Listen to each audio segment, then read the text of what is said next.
if I review. Number 1, questions like this.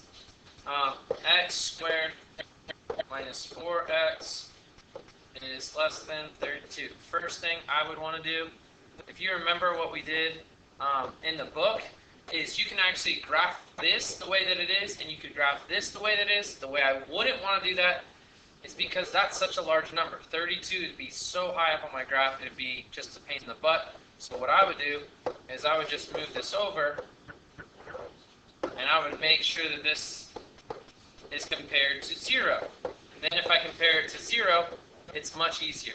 Next thing I need to do in order to graph this is I've got to factor it. So I look at all the different ways of factoring. Perfect square, different squares. A is 1, so I can right away double bubble. I need two numbers that multiply to 32, different signs. So say subtract to a negative to a 4, which is going to be a negative. Bigger numbers with the negative, so I've got 4 and 8 and x and x. So if I go to graph that, I see that it is, again, my root of this is 8. My root of this is negative 4, and I don't really need a great picture. I just need to throw this on here, and throw this on here, and I know that this is facing, actually go down here, this is facing up.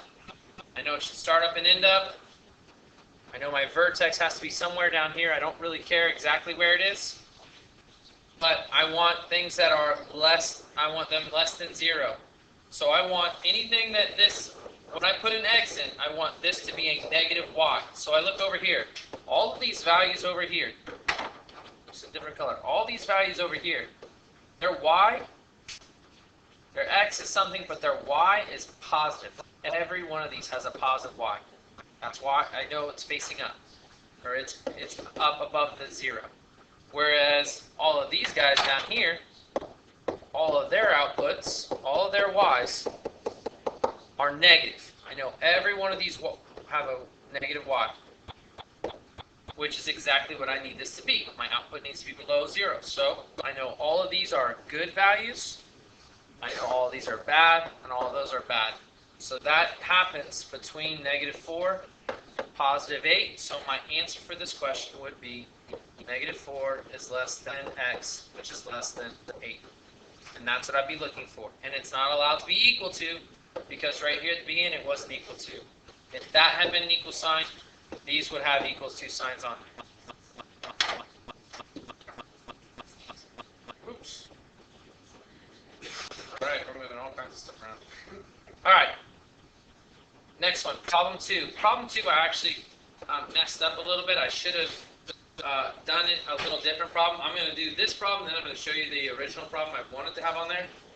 2x squared plus 4x minus 70, and then it's supposed to be less than 0. And again, on the test, this might change to a greater than sign, so you need to know all the different things that can happen.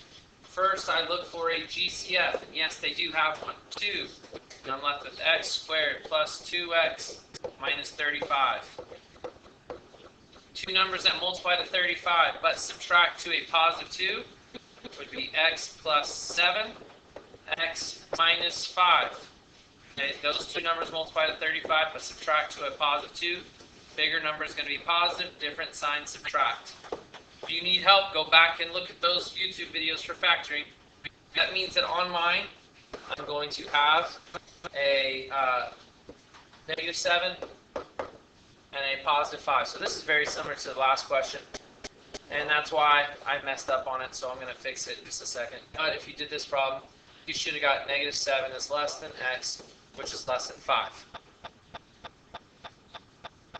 Now, the real question, what I actually wanted to put, which is going to be more similar to the one on the test, is 2x cubed plus 4x squared minus 70x. And that's supposed to be, and we'll even change it to be greater than 0. The reason I wanted that is actually my GCF should not have been 2, but it should have been 2x. And then I'd be left with x squared plus 4x, 2x minus 35. And my factoring is still going to be the same. X plus 7, x minus 5, greater than 0. But now when I go over here to graph it, I've got to think about my chapter 3 stuff. I know my roots. One of my roots is 0. This is x-intercepts. Is 0, negative 7, positive 5. So, negative 7, 0, positive 5. I think about what type of graph this is. Go back to my original. This is a positive odd graph. What do I know about positive odd graphs? They start down and end up. So I draw that on here. Start down, ends up. That's huge for me because I need to know where this graph is greater than 0. I want this side to be bigger than 0. That means I want my y's to be positive.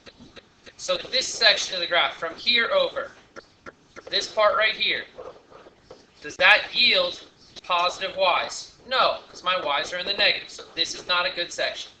What are my y's all in this section? They are all positive. So is this a good section? Yes. All my y's down here are negative. Not a good section. All my y's up here are a positive, good section. So my answer for this question would be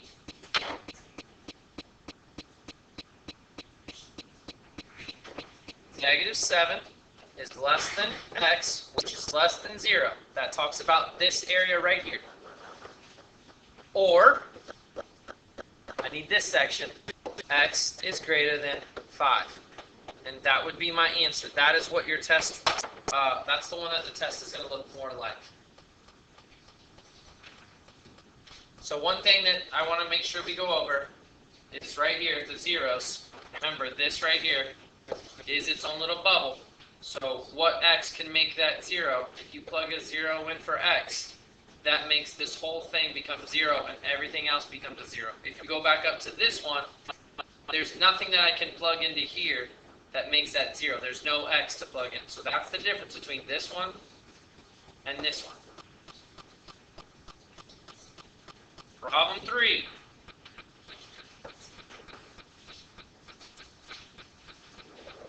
I'm just going to draw a quick sketch of this graph.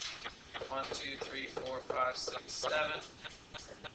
1, 1, 2, 3. 1, 2, 2.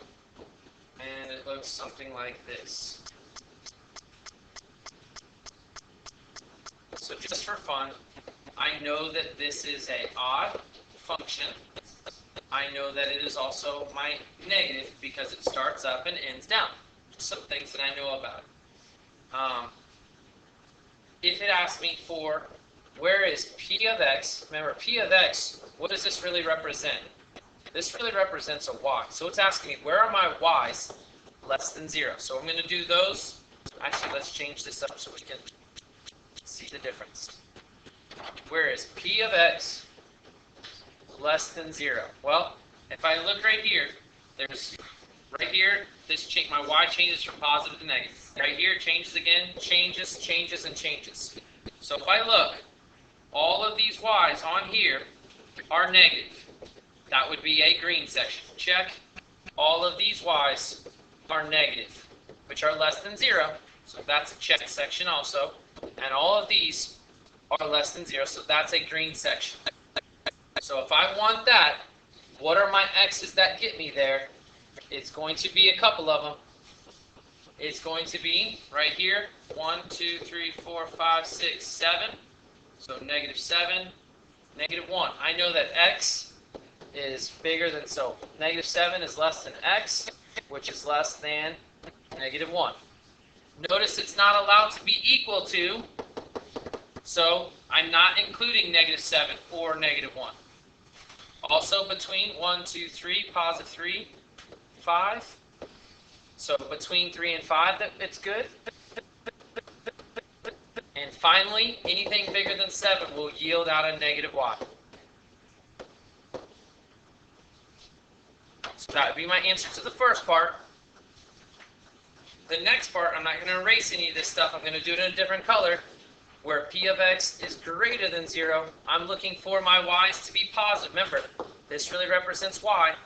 If I look at these ordered pairs, I'm not really caring too much about x right now. I'm just looking, yes, is that positive y? Yes, it is.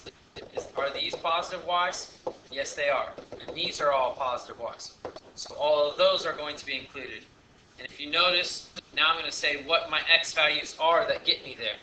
So my x values would be anything less than -7. So x is less than -7 is my first one. This one right here is between -1 and 3. So -1 is less than x, which is less than 3. And finally, between 5 and 7. 5 is less than x, which is less than 7. And that together is my full answer.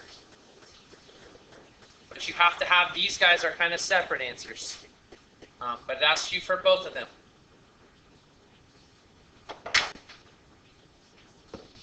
All right, so number 4.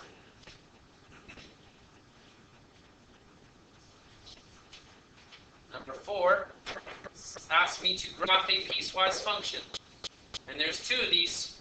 So remember, there's all kinds of different things that can show up. The one thing I want you to make sure from this review is these are not all the types of questions that can be, these are all the types, but remember, the equations can change. So on this equation, all I gave you was a parabola in vertex form, and I gave you something that was in linear.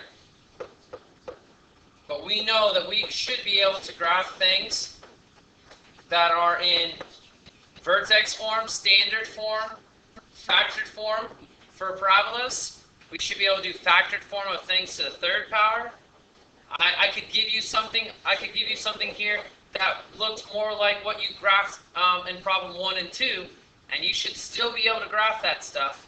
And remember, a piecewise function means you only use a piece of this graph, so you're only going to use it up to here. So, like if I gave you one of these problems,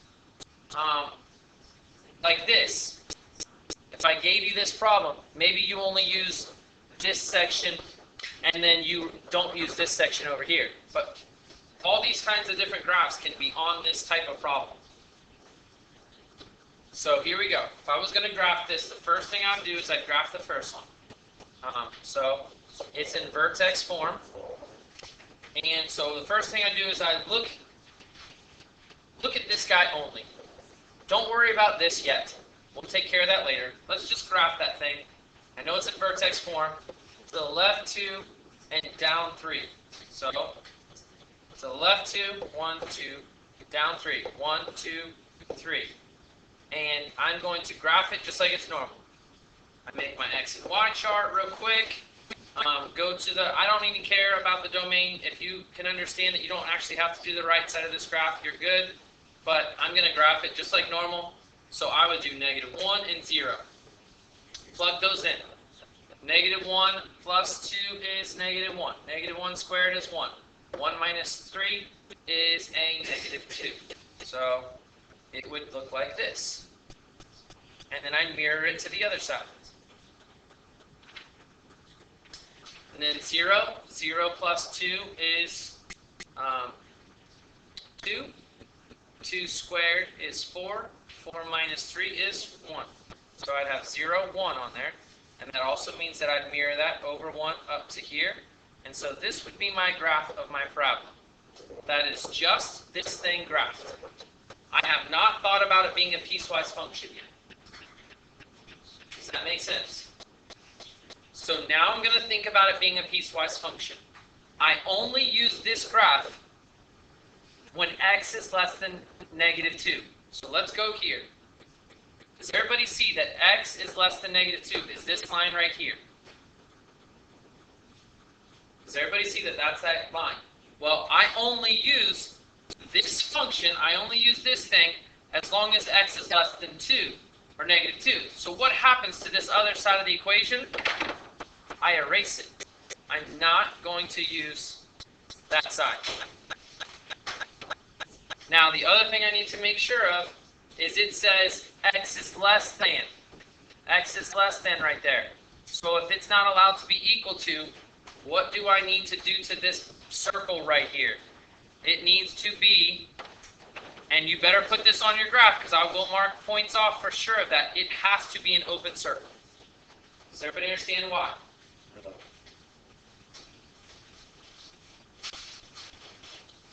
Now,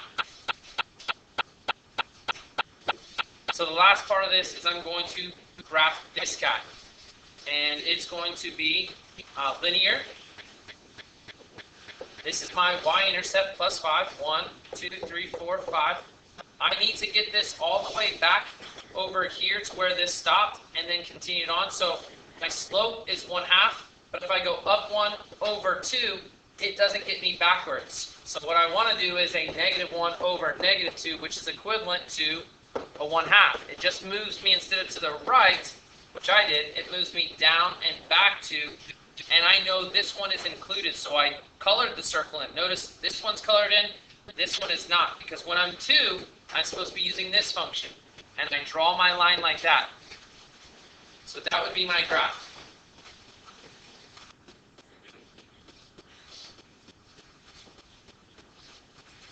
Alright, so number 5.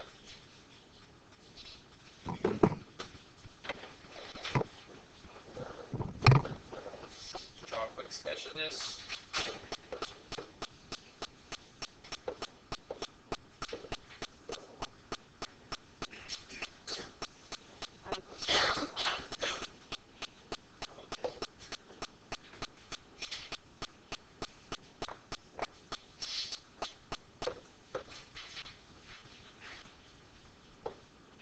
So it looks something.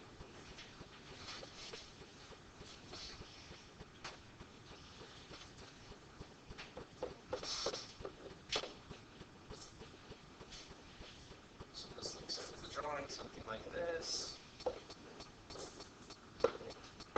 So hopefully you can see that this graph changes 3 different times. Once right here, and another time here. So I've got 3 different graphs I've got to try to explain. Like I said on the test, I'm not going to give you something that's too nasty.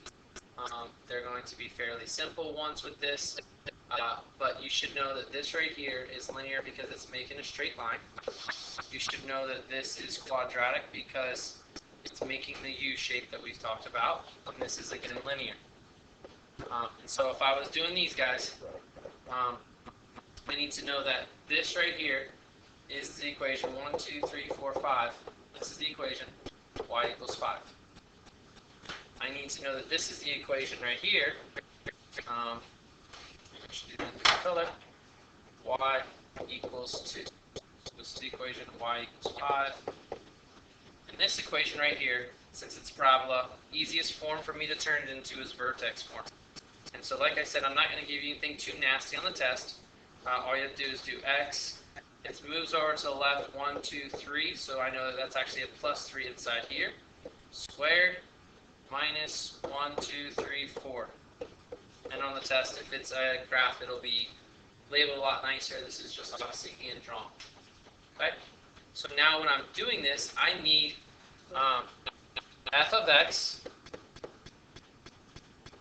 is going to equal, and now I need to write all those equations. So the first starts at y equals 5. Second equation is x plus 3 squared minus 4. The last one is y equals 2. Now I need to tell the person when they're supposed to use those equations. So if I look at this, this equation is used all the way up to where x equals 1, 2, 3, 4, and -4. So at -4, this changes. I don't care which one you do this with. One of these 2 equations has to be equivalent to -4. It doesn't matter which one because they're both using the same point. That might change in our next graph, and we'll talk about it when we get there. Looks like on the paper yours is at 2. Someone just told me. And mine was at 3. Just understand this would be a 2 here. And this would be a 2. But then that would shift mine over here. Stuff like that. Same process though, as far as how I got that 2. Where it's back 2, so that would be a -2 for my vertex. Oh, plus 2, sorry. So here we go. This right here is good until x equals 4. So I'm going to do x is, since I'm going left on my graph, x is going to be less than. So x is less than, and I'm just going to go ahead and make it equal to a -4. You don't have to do that one there. You could have put it on the second one, but I'm going to do it there. Now for this one, it goes from -4, and it stops right here, which is x being 1. So I know this graph is going to work when my x is between -4 and to +1. But I've already included the -4 in this graph, so I cannot include it in this graph also. So that's why it's going to say -4 is less than x. Notice I didn't put an equal sign under there. It's already equal to up here. It can't be equal to down there also. Which is less than, and I'm just going to put an equal to sign there just because I want to. 1, because I want to use this one as it being equal to.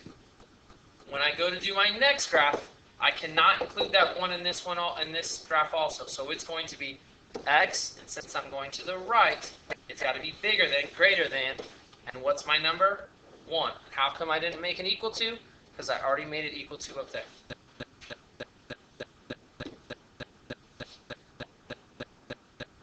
Alright, so number 6.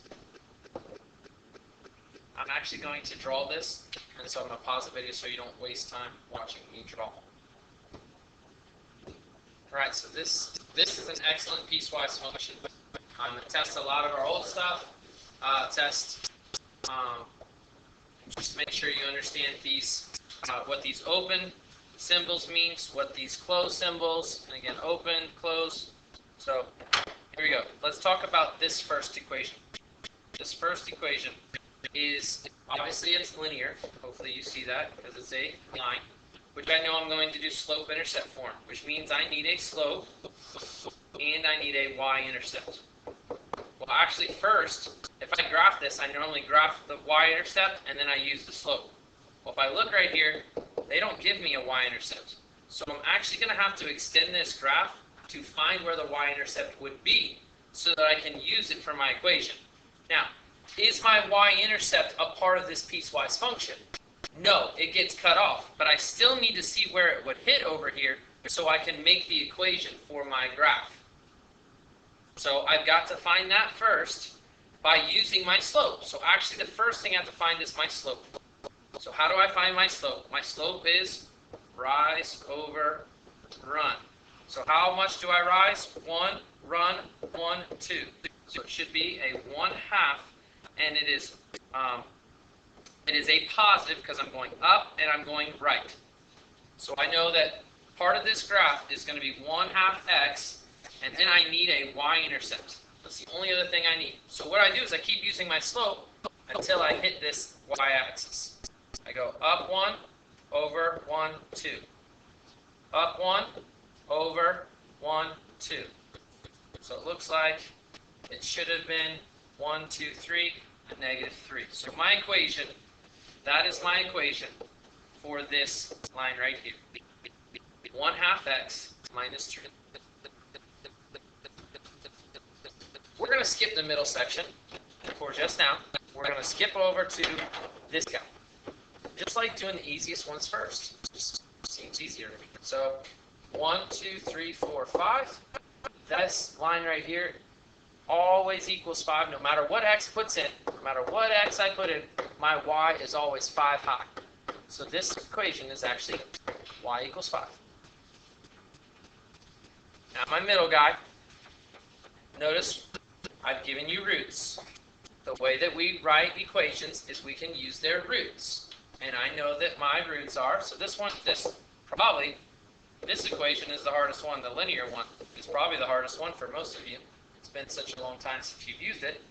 This right here, my root is -3. When I plug it in, it becomes x plus 3.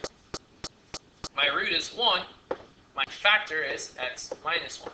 My root is 1, 2, 3, 4, 5. My bubble is x minus 5. So there's my 3 equations. I'm not going to, if I asked you to do it in standard form, again, we talked about you have to distribute everything out up here. You'd have to distribute all those combined like terms, and yes, that is a skill you should possess. but I'm probably not going to ask that on this test. But again, when we have extra time, we need to be practicing that. So here's my final answer, right here. F of x. This equation equals different pieces. The first piece is right here. 1/2 x minus 3. My second piece is x plus 3, x minus 1, x minus 5. And my last piece is y equals 5. Now I need to tell the person when these are used. And if you look right here, this is a colored circle in. That means that you use this equation all the way up to this point and include it. Okay, you include that point. So that means that this x is 1, 2, 3, 4.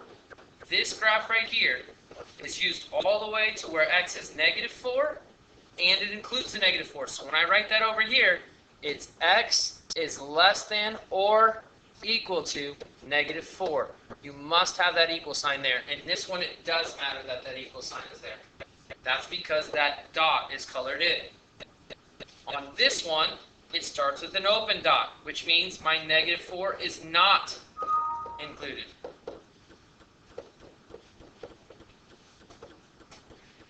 And goes all the way to 1, 2, 3, 4, 5, 6. Right here is where this thing stops.